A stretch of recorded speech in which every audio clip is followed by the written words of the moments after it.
Next question है बेटा हमारे पास 15th question. A solution of निकल nitrate is electrolysed between platinum electrode using the current of 5 ampere for 20 minutes. What mass of निकल is deposited at the cathode.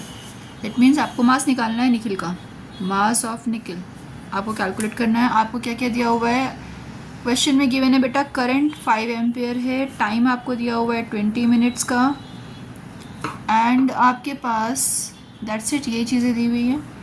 अब हमें क्या करना है, आप क्वेश्चन को देखो ध्यान से. तो हमारे पास ये क्वेश्चन में रिक्वायरमेंट है मास.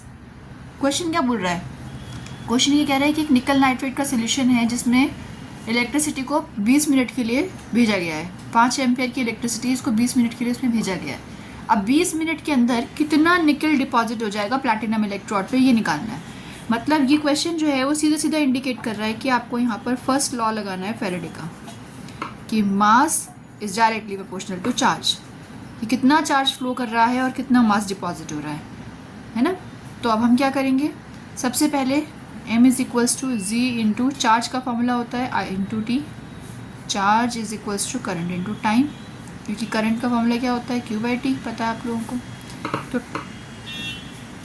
इसको ज़रा कन्वर्ट कर लेते हैं 20 इंटू 60, दैट इज़ 1200 सेकेंड्स. अब मेरे पास मास नहीं है, जी कैलकुलेट करने के लिए मुझे क्या चाहिए, मुझे निकल का मास चाहिए. तो निकल का जो मोलर मास होता है, मोलर मास ऑफ निकल, वो होता है बेटा 58.7 ग्राम.